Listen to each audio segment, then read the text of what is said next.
আমি জেনারেল শাকিলের সন্তান। কোনো ছাড় দেওয়া হবে না এখানে। 16 বছর এতিম হয়ে ঘুরেছি, শরীরে সেনা রক্ত, এখানে কোনো কম্প্রোমাইজ হবে না।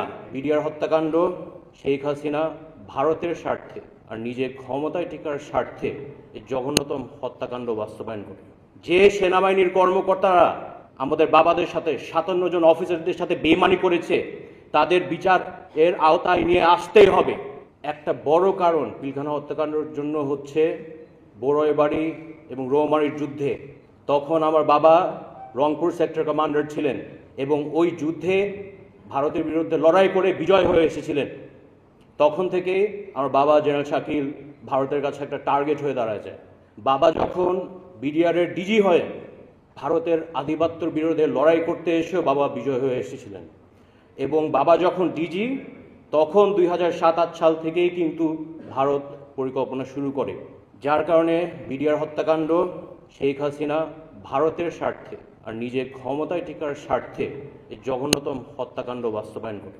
এই বিচার প্রথম আমাদের দেশের মীর জাফর দিয়ে শুরু করতে হবে। যে সেনাবাহিনীর কর্মকর্তারা আমাদের বাবাদের সাথে 57 জন অফিসারদের সাথে বেইমানি করেছে, তাদের বিচার এর আওতায় নিয়ে আসতেই হবে। এই মীর জাফরদের বিচার করা না হয় তাহলে কিন্তু ভবিষ্যতে আরেকটা পিলখানা হত্যাকাণ্ড করার সুযোগ রয়ে যাচ্ছে। 2009 সালের পরে সেনাবাহিনীর মধ্যে যে পরিমাণ ডিস্ট্রাস্ট তৈরি হয়েছিল, কোর্সমেটকে বিশ্বাস করতে পারতো না, জুনিয়র অফিসার সিনিয়র অফিসারকে বিশ্বাস করতে পারতো না। আগে একটা নন কমিশন সৈনিকের ওপর যদি কিছু হইতো পুরো সেনাবাহিনী আগায় যেত। সেনাবাহিনীর ন্যাশনাল ইউনিটিটা ছিল এবং সাহস ছিল। এটা এই সেনাবাহিনী আমার বাবা নেতৃত্ব দিয়েছিল, এক সময় 57 অফিসার নেতৃত্ব দিয়েছিল। বর্বর হত্যাকাণ্ডের শুধু আমার বাবা মাকে নির্মমভাবে তো হত্যা করে তাদের শান্তি হয় নাই, আমাদের পরিবার পুরো নাম খারাপ করতেই লিপ্ত হয়েছে।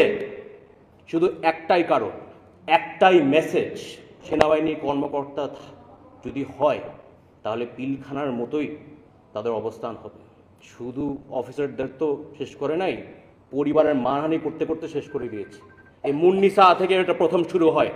যারা এই হত্যাকাণ্ডের সাথে জড়িত, আমাদের 57 পরিবার রেপুটেশন ধ্বংস করার জন্য চেষ্টা করেছেন, একটু মনে রাখেন। আমি জেনারেল শাকিলের সন্তান। কোনো ছাড় দেওয়া হবে না এখানে।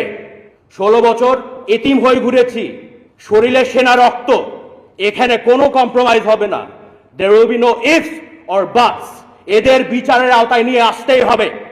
যতদিন বুকে দম আছে এই হত্যার বিচার আমি করে ছাড়বো ইনশাআল্লাহ।